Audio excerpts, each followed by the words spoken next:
Hello, this will be a review of Chapter 28. The primary theme is really continuing on in the Cold War with the United States, but we're also going to talk about some domestic changes in the United States as well. So, the first one, we're going to talk about the growth of suburbs. Suburbs are very common in the United States now. It is one of the most common places that an American may live. Of course, certain technological and infrastructure developments were necessary for this to happen, like the interstate, which we'll talk about. Demographics also have a lot to do with it. Now, 1960 witnessed a dramatic rise in the population of suburbs. This took place until about half of Americans lived in them. What are the recent changes then that led to this rise in suburbs? One will be that more people than ever before were in the market to buy a house. So remember, we talked about after World War II, there will be an extended economic boom. Lots of Americans will have an opportunity to upgrade their lives and buy a new home. And so there's a huge demand for it. And then the other big element is automobiles. Okay, you have more and more Americans who can afford cars. With the proliferation of the automobile and also the improvement of infrastructure, including the interstate, which will be constructed during this time, it will make transportation from suburbs to cities more feasible. So this migration of the middle class was from the cities, and it had a snowball effect. Part of this story is, and a big part of it is, that American whites didn't want to live close to people of other races, and they wanted to move to white-only suburbs. So most suburbs in the north and south had race restrictions. So that's another part of the default segregation. It wasn't necessarily a law in, Pennsylvania or New York that restricted African Americans in particular from living in certain places or going to certain places, but the segregation was very much a reality despite that. Except for the rich who lived in exclusive gated communities, inner city living progressively became associated with poverty and crime. Either way, Either way, the baby boom led to a massive demand for new houses. And if I haven't mentioned the baby boom before, not only could people afford new stuff like houses, they could also afford to have more children. So lots of people will be making babies after World War II. And of course, everybody says the term boomer now, but this is the origin of that. Neighborhoods began popping up all over the place. Now, in the South, which was still poorer, you didn't see as much movement to suburbs during this time. So while racial tension was eased in the North by default neighborhood segregation, this did not happen anywhere near the same extent in the South. The amount of racial tension in the South will not decrease nearly to the same extent as it does up north. And remember, up north, it was already largely segregated to begin with, and this just enhanced that. All right, so the interstate highway system. Now, to facilitate transportation of all these new people living further from the city center, the government passed the Interstate Highway Act of 1956. But that's not really the main reason why the interstate was created. The Cold War had a lot to do with it as well. The Cold War had a lot to do with everything in terms of government decisions at the time. The interstate eased fears of nuclear war by providing a much more efficient evacuation route for Americans. Evacuation from a nuclear attack. Also, the interstate served as a potential military transport system for fast redeployment of anti-aircraft or nuclear weapons. Nowadays, it makes a lot of sense for the overpasses to be tall enough for tractor trailers to come through, the big 18-wheelers. One of the reasons why there were overpasses at a certain height was so that large weapons could flow through. Now, how did the interstate impact the American economy? Think about it. Cars become even more important than they were before. Restaurants become more important. People are more on the go. This is going to hurt downtown businesses, so you're going to start to see a decay of high-end districts in a lot of cities. There's going to be a higher demand for gas stations. There's more people driving more miles, so oil becomes even more important to the American economy. Construction jobs are created by this. It's a massive effort to build an interstate and all the associated buildings and construction that go along with that. Tourism becomes a bigger industry. It's easier for people to drive greater distances. This impacts mass transit as well. A lot of people wonder why the United States is so different than Europe when it comes to perceptions of mass transit and uses of mass transit. Well, this is a big reason why.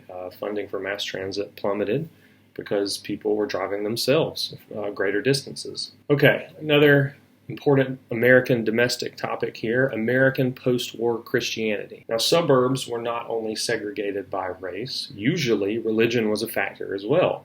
Protestants, and sometimes certain versions of Protestantism, Catholics, Jews, preferred many times to keep marriage and their suburbs in the religion, so to speak. Catholic schools, clubs, etc.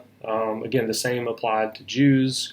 Religion was central to the American way of life. During the post-war era, church membership rose to over half of the population. In 1957, 96% of Americans claimed to be associated with a certain religion. Now, part of this had to do with the very popular association of communism and atheism. So it's another one of the examples in world history how things that are going on politically impact what is going on religiously. And so the connection between religion and political ideology absolutely had a difference when it came to statistics. Many Americans would think that if you were not religious, like some religion, then you were likely sympathetic to communism, and that was the real taboo. So, for instance, under God wasn't part of the Pledge of Allegiance until 1954. In God We Trust was made the official national motto in 1956. Mottos for the seal of the United States had been E pluribus unum, which means the many make the one, and Annuit Coeptis, which he, a creator, supports our undertakings. Also Novus Ordo Seclorum, which is New Order of the Ages, and those had been in place since 1782, and then you add more specifically monotheistic elements to national slogans in the 1950s. And again, it is absolutely related to anti-communism. Also, anti-communism was an important part of sermons in American Christianity. Generally, Americans believed that any religion was better than no religion. Dwight Eisenhower said pretty much explicitly that as long as Americans are practicing some religion, that's healthy. Pick whatever you want, but pick something. This is also an era of one of the first culture shocks in American history. There was a bit of one in the 1920s, but this one, in my opinion, goes beyond that.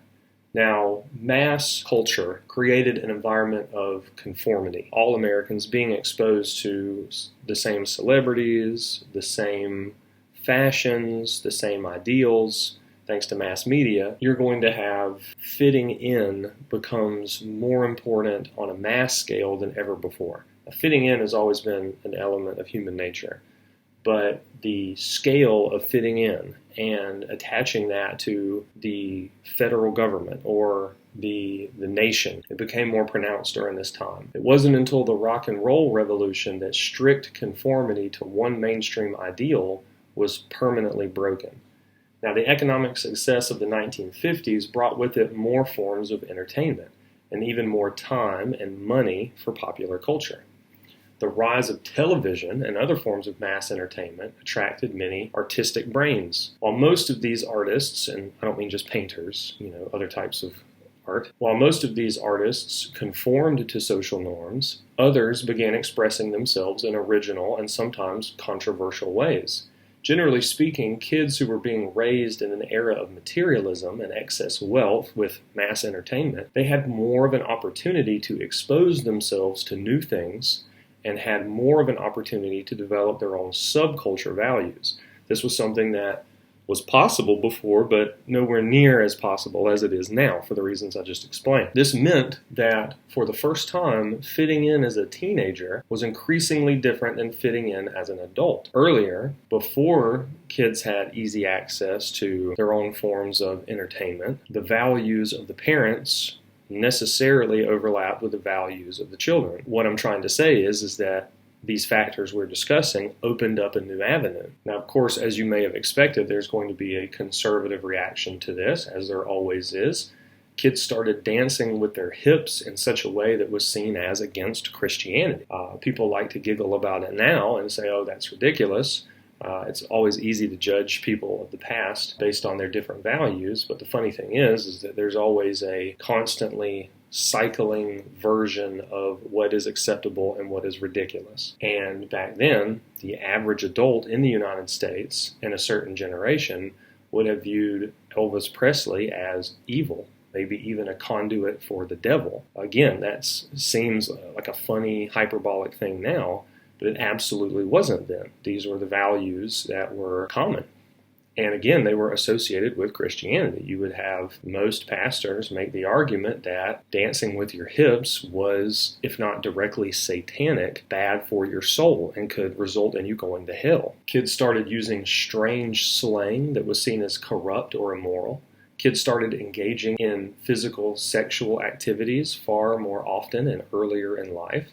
Conservatives began to believe that the next generation of kids were going to ruin American society.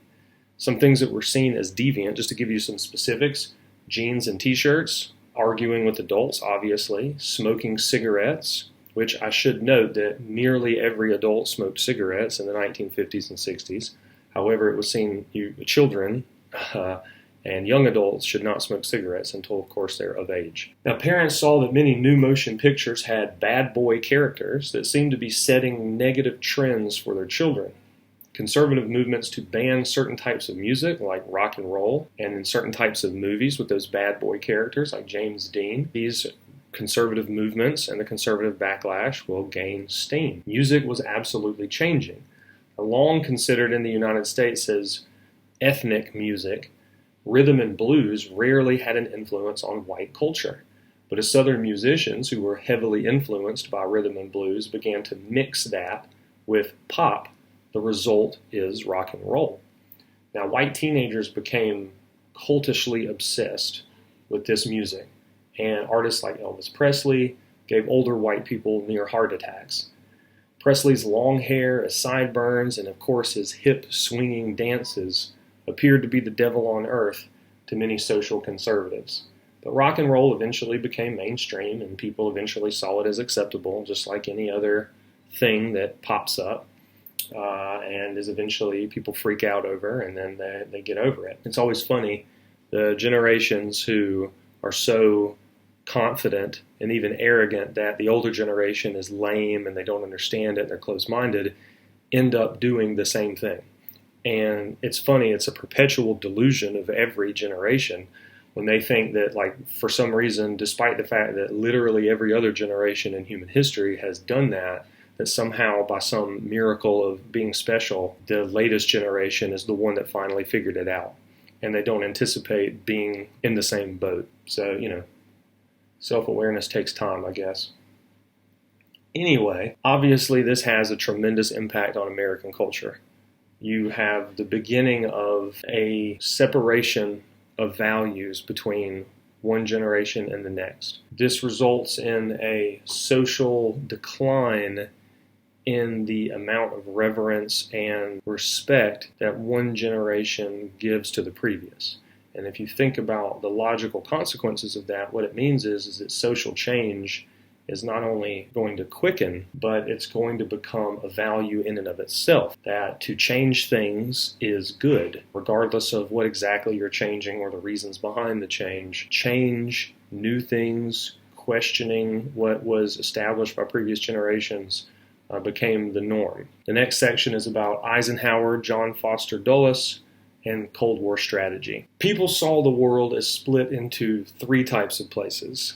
Capitalist democracies, there's one. Communist bloc countries, there's two. And everyone else. Not everyone picked a side. Now, this is where the expression third world country comes from. You have your first world, you have your second world, communism, capitalism, or rather capitalism, communism. And third world country is everywhere else. Now, over time, it's become associated with countries that are developing, countries that don't have an advanced economy, and maybe are struggling more than the average country. But that's really an anachronism, which means a word that is sort of obsolete. Typically, the word that is used for that is a developing country now. In order to contain the Soviet Union, the United States worked to secure cooperation from the third world. Now, the policy of containment had a few important parts to it. All right. One, setting up security and trade agreements with the third world countries. 2, using covert actions like coups or assassinations, which the United States absolutely did. 3, nuclear deterrence, which of course is the threat of total destruction. Dwight Eisenhower's Secretary of State was John Foster Dulles. Dulles saw the Cold War as a struggle between good and evil. He was a hardcore anti-communist. Dulles, like most Americans, saw the containment of communism as the most important mission of the United States.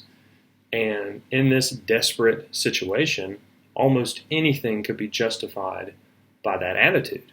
So when we talk about third world countries, we're talking about countries like Egypt. We're talking about countries like Iran, countries that weren't necessarily aligned. There's going to be this tug of war between the United States and the Soviet Union to have the better inside relationship with these countries. He says he's having diarrhea. One of the ideas that comes out of this situation is the lesser of two evils. And the lesser of two evils becomes an excuse for the United States to do things that nearly anyone would consider bad, or any number of versions of bad, whether it's, torturing someone to death, killing innocent people, overthrowing an elected government, doing experiments with people's health without telling them exactly what's going on, supporting murderous dictators. The idea is that those things, though regrettable, were justified if they contributed to stopping or containing communism. So it's really important to understand this is the consequence of this super prioritization of fighting communism, that as long as communism was being harmed by something, that made it okay. And we'll get into many examples of behavior from the United States that, of course, is very much frowned upon today.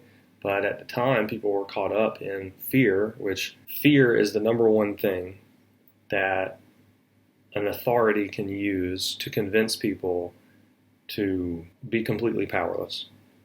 Fear will cause a person to totally submit to nearly anything. So there was a lot of fear during this era because you had the two most powerful countries in the world had nuclear weapons pointed at one another. Total destruction was a possibility. But then there was also the lower level of fear, which was still intense, that communism could take over the world and everyone would be enslaved by a communist state. So there's just an intense amount of constant fear. Now, generally speaking, Dulles and the Eisenhower administration looked for the United States to take a more proactive role, even than Truman, in reducing global communism. But Eisenhower also believed in a balanced budget. A balanced budget means you spend about as much as you have coming in, which sounds like duh, obviously, but the United States government absolutely doesn't do that. And we'll talk about why, hopefully before the end of this semester. In order to even come close to balancing the budget, this meant that the United States could not afford to maintain a conventional military that would compete with the Soviets. And conventional military means, like tanks, battlefield military. What other forms of military equipment is not considered conventional? Well, nuclear weapons, number one. So something called massive response doctrine, which is similar to what we talked about already, but something called massive response doctrine comes to the forefront. The United States decides that building enough nukes to destroy the world several times would present such a threat to the Soviet Union that they would not act against it. So we've covered that logic already. So for instance, the United States believed it could protect Taiwan, it could protect Europe, and certain other extremely important places in the world by fear of nuclear extermination.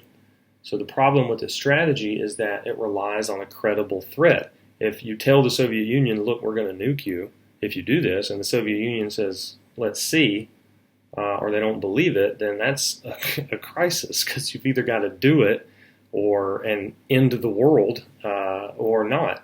So, I mean, it's a crazy, dangerous situation that still exists now, but it's sort of settled into the psyche of people now. So calling a bluff could result in a destroyed world. So then what is brinkmanship? Well, brinkmanship is intentionally taking your country to the edge of war to get the other side to back down. Brinkmanship has been around since the beginning of time, whether it's individuals threatening someone and hoping to get their way, or countries threatening one another to try to get their way.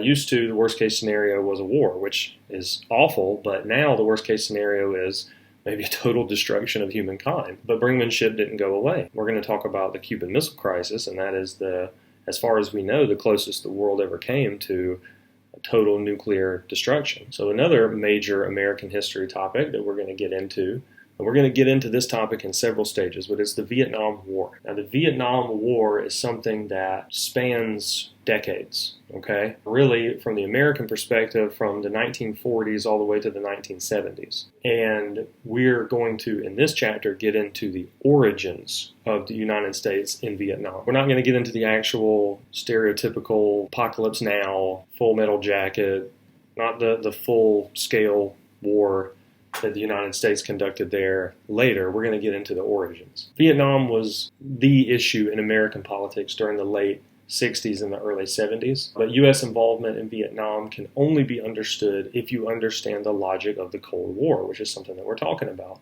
So why did the United States initially get involved in Vietnam? That's a hard question to answer. Now, why did the United States initially get involved in a war in Vietnam? Well, that was to stop the spread of communism, but the American relationship with Vietnam originally didn't have as much to do with communism as other things, so we'll get into that. By the end of the war, okay, in the 70s, the reason why the United States was still fighting had morphed into something else, something very unclear, basically fighting not to lose, which didn't work. Vietnam was a French colony since 1887, all right, long time before. During World War II, Japan had taken Vietnam and the surrounding area, which was Laos, Cambodia, Vietnam, French Indochina is what it was called, taken it from the French. After Japan was defeated in World War II, the old war between the French and the Vietnamese independence movement continued. So I guess I got to back up a bit. Obviously, there had been an independence movement before World War II in Vietnam. There were those who wanted a Vietnam governed by Vietnamese, believe it or not. Whenever Japan was occupying Vietnam, the United States sent the OSS, the forerunner to the CIA, into Vietnam to try to help the nationalist movement there because they wanted to fight against the Japanese. Now, if you guys remember, the United States was also against the idea of colonies during World War II. That was one of the sticky issues between the United Kingdom and the United States. The initial relationship between the United States and the Vietnamese independence movement was one of mutual goals. Now, of course, it became awkward whenever the Japanese were finally defeated. The French, of course, wanted their colony back. Now, early on, the United States preferred the idea of the French eventually giving Vietnam independence. But that is going to change. The American position will change. Now, by the 1950s, France was still trying to hold on to its colonies all over the world, including Vietnam.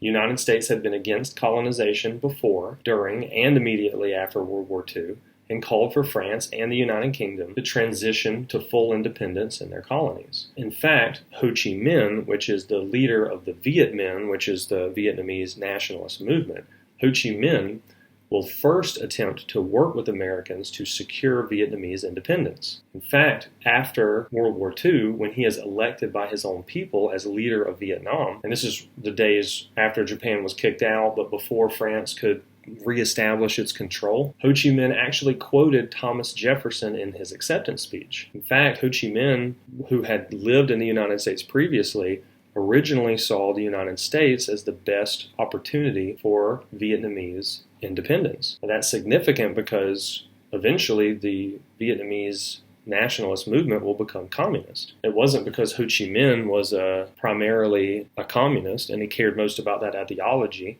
It was actually because he saw it as the best path for Vietnamese independence, which was very obviously his clear passion.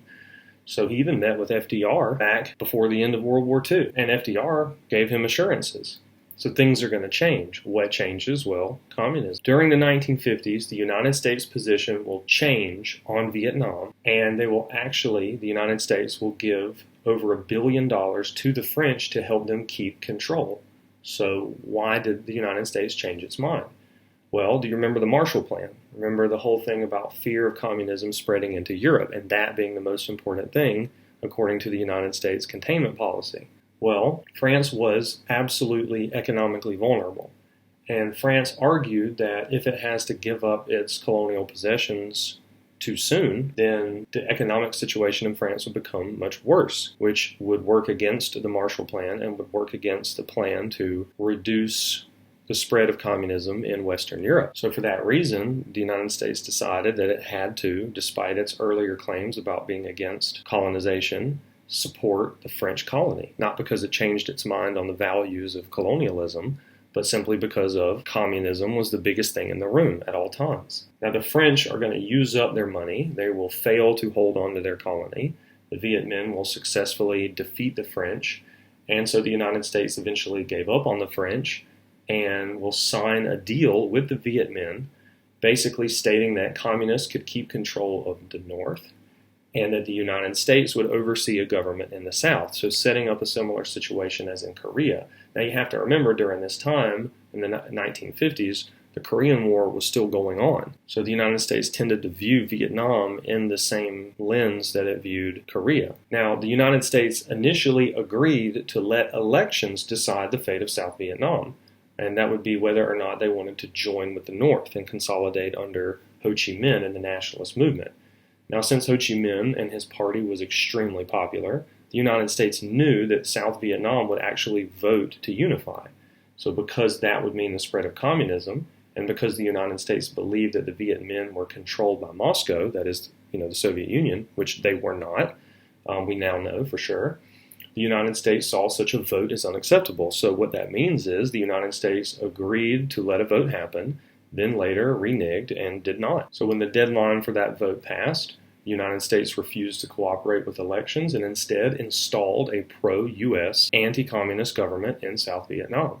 And so the Communist North began actively planning to unify the country, and attempts are going to be made to overthrow that American-installed government in the South. And so the United States under Eisenhower sent military advisors to beef up South Vietnam's security. Despite that, North Vietnam's forces were superior, and they were more committed. Later, the United States will feel compelled to increase their footprint in the region, and this is where we get the escalation.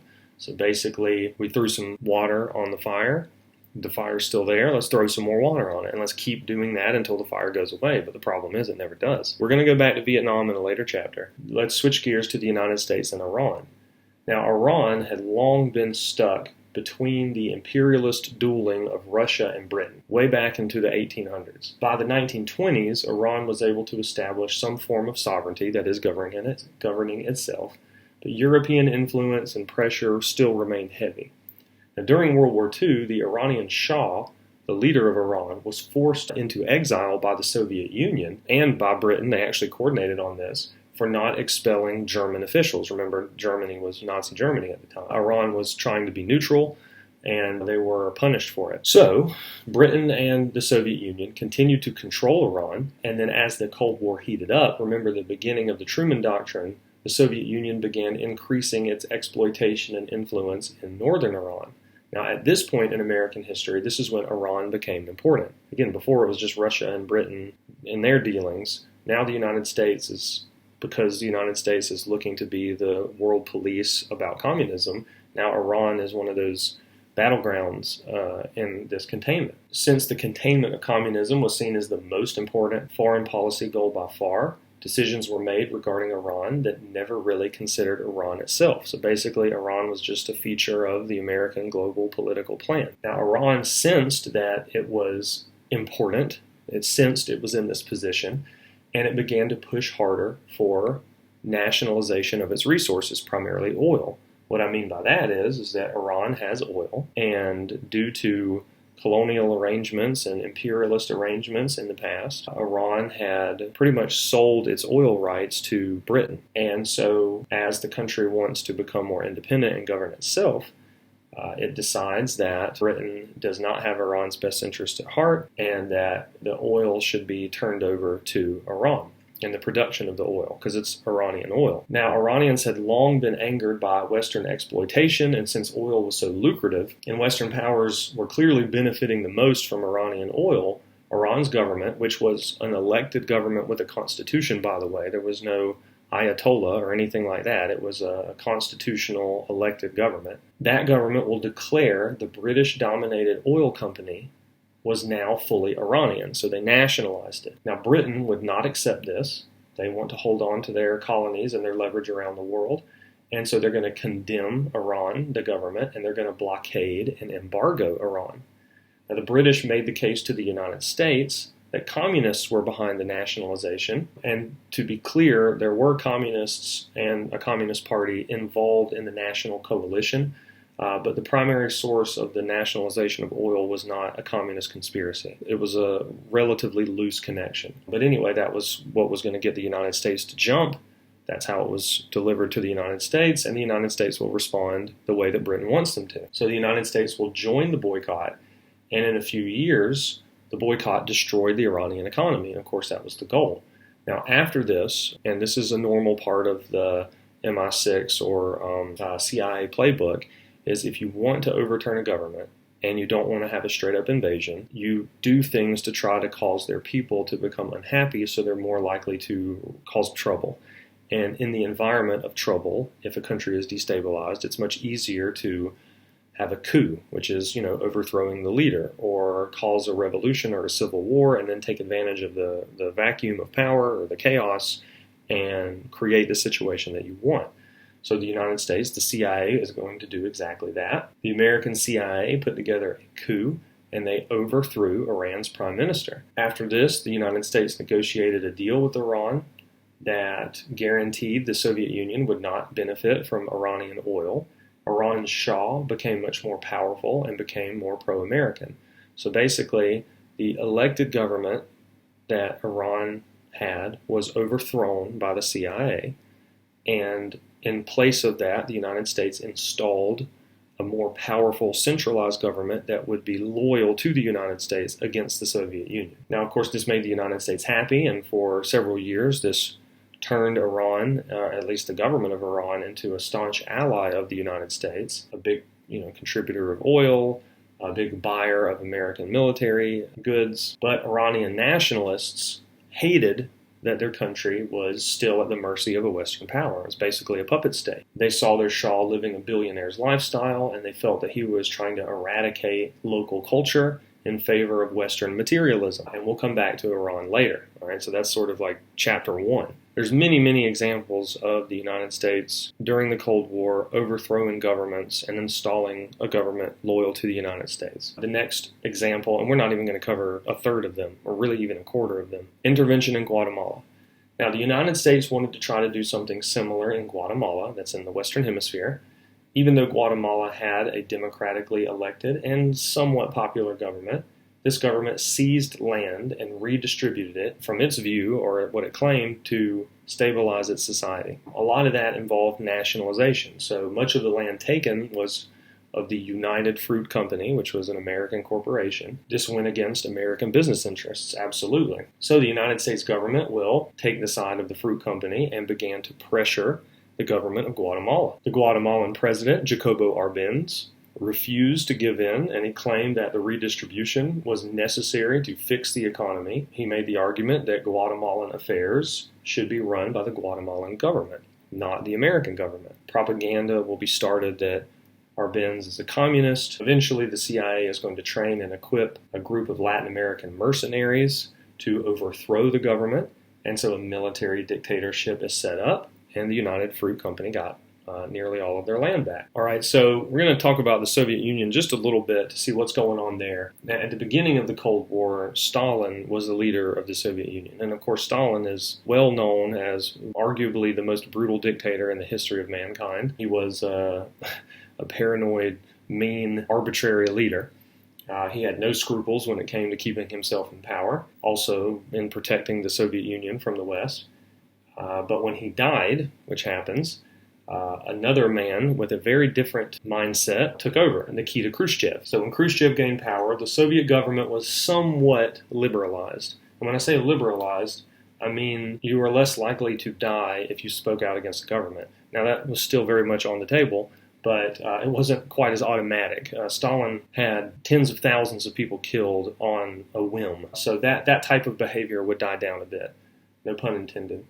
Now, more production is also going to go into consumer goods. So instead of focusing everything on the military and on heavy industry, the Soviet Union is going to notice that the economies are going much better in Western countries, led by the United States. So more production goes into consumer goods.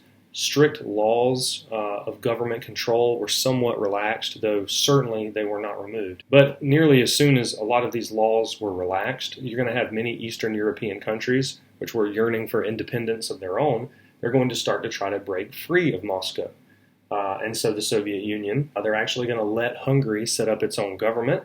Of course, it was under pro-communist direction, obviously. But when Hungary decided to leave the Warsaw Pact, the Soviet Union invaded and crushed the uprising. You can see this is going on both sides. The Soviet Union has certain countries in its pocket that it tells what to do.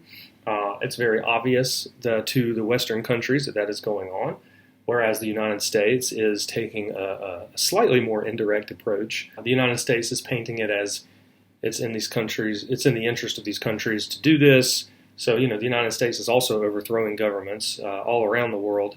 So both sides are doing this. And of course, both sides believes that it's justified to do this because it's really fighting against the evil empire one way or the other. And there are many more examples of the Soviets doing something like what they did in Hungary. So I don't want to make it sound like that's the only example. Let's talk about the United States and Egypt. Now, in 1952, a military general, Gamal Abdel Nasser, he took control of Egypt from a guy named King Farouk. Now, King Farouk was largely a puppet of the British. That's an oversimplification, but hey, we got to do it. Nasser was an Arab nationalist, big time.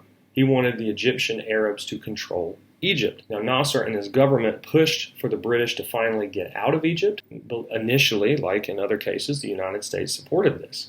We're talking about 1954.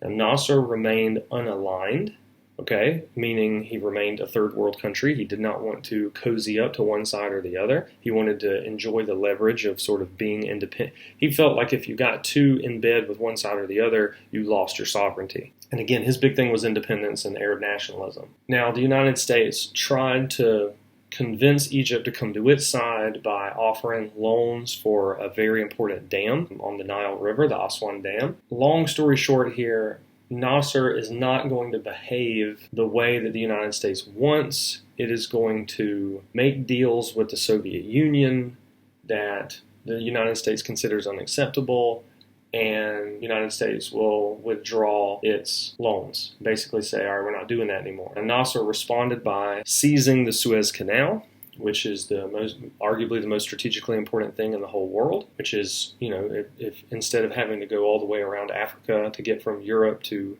Asia, you could take the shortcut through the Red Sea, through the Suez Canal in Egypt, and then go through the Mediterranean, then go through the Strait of Gibraltar, where Spain and Morocco is, on the other side of the Mediterranean, and then go up to Europe, or Northern Europe. Now, as a result of this, again, France and Britain are doing everything they can to hold on to their colonies. Now, France, this is going to get complicated, but the world is complicated, so what can we do? France is in a war, a colonial war, with a separatist movement in Algeria. So France, across the Mediterranean Sea from France, is Algeria. Algeria had been a colony of theirs since the early 1800s.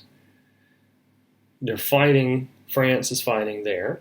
Well, guess who is providing a lot of the support for that nationalist movement, the separatist movement? Egypt, So France is motivated to hurt Egypt in order for them to be able to more effectively deal with the separatist movement in Algeria, So that's how France gets involved here.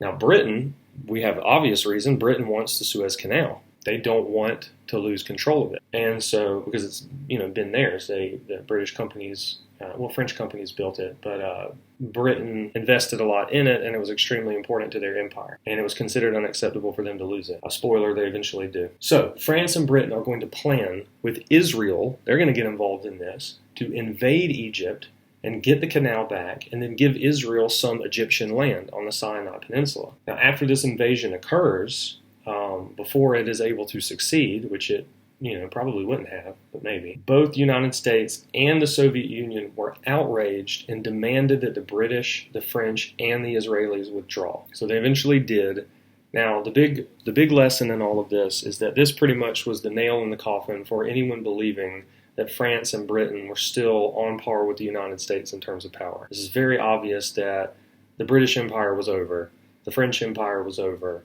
the United States was running the show. All right, so communist revolution in Cuba. Now, by the 1950s, the United States had a great relationship with the Cuban government. Too bad the Cuban government had a bad relationship with most of its people. Now, American companies were having an absolute field day in Cuba and were making a ton of money. Now, the Cuban economy itself, for most Cubans, was not good. You had a massive income disparity and wealth inequality. Of course, that's going to lead to dissent, and dissent of the government usually had a communist flavor during this time in world history. And so the Cuban government, which was corrupt and unpopular, was overthrown in 1959 by Fidel Castro and his communist revolutionaries. Now, relations with Castro's communist government actually started off relatively okay, believe it or not, but they will quickly sour. And Castro will look to the Soviet Union for backing and protection. And then now you have communism 90 miles from Florida, and that is a big deal. It is going to dramatically add to the fear of communism and the paranoia of communism. Okay, so the space race, missile gaps, and duck and cover. Now, in 1957, the Soviet Union launched the first ever space satellite. And somehow everyone knows this very specific thing. It was Sputnik. Now, space had become an important front in the Cold War, and the Soviets had a monopoly for a while. This was a security dilemma for the United States because of the potential for reconnaissance, taking pictures with satellites. It's like, oh my God, communism can always see me. I can't even go in my backyard and sunbathe, and communism can see me in my bathing suit. Missiles, okay, who knows? They're going to slap missiles on these things, and, how do you stop a missile coming in from space?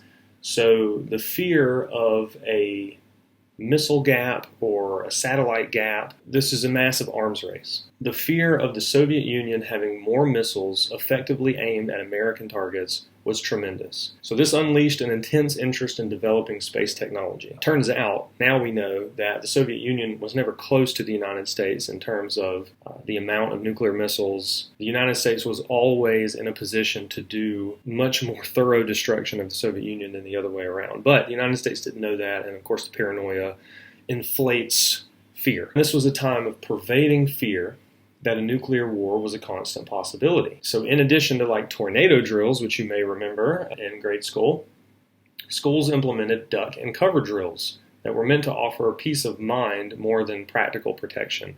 I mean, essentially you would get under your desk. If a nuke gets dropped down the street and you get under your desk, you'll just get vaporized under the desk instead of sitting at your seat. Now, thousands of Americans invested into fallout shelters during this time. Again, this was not seen as some silly prepper on YouTube. This was a normal thing that middle-class families were doing if they can afford it. Now, in this environment of fear, the United States worked to improve relations with the Soviet Union to actually ease the fear of world destruction. In fact, part of this, Nikita Khrushchev will visit the United States, and Eisenhower planned on going to the Soviet Union, but the happy relationship, it's going to quickly cool off when an American spy plane was shot down over Soviet airspace. So that was awkward. All right, I always like saying a little something about the 1960 presidential campaign. Does anybody know the last time Americans voted for a bald president? It was Eisenhower. All right, now does anybody know the first time a presidential debate was televised? The election after Eisenhower, the 1960 election. Now, when Richard Nixon and John F. Kennedy debated, there was an experiment set up to poll the opinion of those who listened on the radio and those who watched on television. There wasn't one biased politically or another. It was basically an equal group of, a mix of people who had opinions left, right, whatever, television, and then radio. After the debate, the listeners of the radio overwhelmingly believed that Nixon had won the debate. But the TV viewers, same debate, same everything, except they could see it, believed that JFK won. Why? Well, JFK looked more composed. Nixon looked like he was sweating. This is strong evidence that voters are impacted by physical appearance. And we've never had a bald president since. There's democracy. JFK only won by 119,000 votes out of nearly 70 million, so it was a very close election. But JFK will become the next president. Now, with JFK as president, he and advisors, they wanted to modify the strategy of containment. They did not like such a black and white, total destruction or do what we say situation. So instead of continuing the high-stakes strategy of relying on the threat of massive nuclear retaliation or mutually assured destruction, JFK and his cabinet preferred the flexible response doctrine. That was like, well, maybe we nuke you just a little bit, and then depending on what happens, maybe a little bit more, or maybe we don't nuke you, maybe we do this. So basically opening a range of possibilities. And so the point of that wasn't because they necessarily thought it'd be more effective at convincing the Soviet Union to do something, but it was that the world was in fear. It was unsustainable. It was bad for people. So they wanted to find some way to reduce the constant fear. It does reduce the fear a little bit. It makes escalation a central part of American foreign policy strategy. So under this limited strategy, JFK turned his eyes to Cuba. Now, Castro's government was seen as a massive thorn in America's side. The United States had been threatened that if they ever invade Cuba, the Soviet Union would retaliate. And so JFK was, we can say he was pressured into it. He was outside of the military establishment, not like Eisenhower, with the military background. He was pushed very, very hard by the CIA, by the Pentagon, the military, to approve a coup in Cuba, similar to what happened in other places. JFK agreed to a covert op to be led by the CIA, where they would train and equip 1,400 Cuban exiles, that is, Cubans who left Cuba because they didn't like communism. Typically they were, wealthy and benefited from the American system, to overthrow the Cuban government. Now the mission was a terrible, embarrassing failure. It did not work. It was like a half-ass attempt. The United States, the planners were way overconfident, and Kennedy, that permanently impacted his opinion of the CIA and his confidence in military leaders. So in Vietnam, Kennedy supported another confusing plan with no clear route to victory. Basically, JFK would send more and more advisors to help the unpopular regime in South Vietnam. By 1963, the number of American troops grew to 16,000. Finally, the U.S. government was convinced that the South Vietnamese government was under the wrong leadership, and because the South Vietnamese government was extremely unpopular, and as a result was not a viable alternative to the government in North Vietnam. So eventually the United States agreed to support a coup which would replace the South Vietnamese leader, Diem is his name, and replace basically with a group of military leaders. It's called a military junta, Junta. Anyway, after this, there was no real plan, only this vague attitude that we will escalate when needed. We'll get into that more when we cover Vietnam later, if we get to it. But now let's move over to the Cuban Missile Crisis. There is an awesome movie called 13 Days that depicts what happened during the Cuban Missile Crisis. It's not perfectly accurate, no movie ever is, but it is a very, very, very entertaining movie, and it gives you a good sense of the events that took place during this very tense episode in world history. So the closest the world ever came to nuclear war was October of 1962. The U.S. said that any offensive weapons placed in Cuba would be considered an unacceptable threat. Now, the United States had offensive nuclear weapons in Italy and in Turkey, which were pointed at the Soviet Union. Whenever the Soviet Union decided to put nuclear weapons in Cuba, it wasn't that they had just invented the idea of becoming aggressive. This was seen as an attempt to create some sort of balance. In fact, the Soviet Union interpreted the deployment of nuclear weapons there not as a sign that they were going to be able to have a first strike, but basically that it was a deterrent. Because if you remember, the United States had literally tried to invade Cuba and overthrow the government with a coup. So the Soviets reasoned that if they had nukes, that the United States would be far less likely to do it again. So anyway, the plan, though, was not to tell the United States about it, I guess, until later. But the United States found out. They discovered that there were nukes deployed in Cuba with the use of another spy plane. Now, this put the United States in a very difficult position.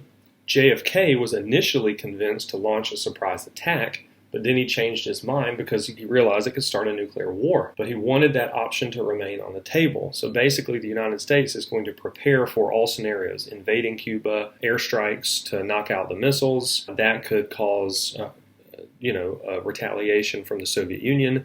Maybe they, take all of Berlin. Maybe they invade Western Germany. Who knows? So it's a very high stakes situation. So what the United States settles on is they're going to do a partial naval blockade. That is, surround Cuba, not let certain things come in. They call it a quarantine, but essentially it's like a partial blockade, which is an act of war. And so things got really tense. The Soviet Union, the United States prepared for a real nuclear war, but it turned out to be sort of a stalemate. Eventually, the Soviet Union explained what I said earlier about, hey, we see this as defensive. We will remove our weapons if you promise not to invade Cuba and you remove your weapons from Turkey. And so the United States, not wanting to lose face, agreed privately to remove the weapons, the nuclear weapons in Turkey, and they agreed publicly to not invade Cuba. And so the Soviets eventually removed the weapons there. There were a couple of specific things that had they gone the wrong way. Like, for instance, there was a spy plane that was shot down during this when things were really tense.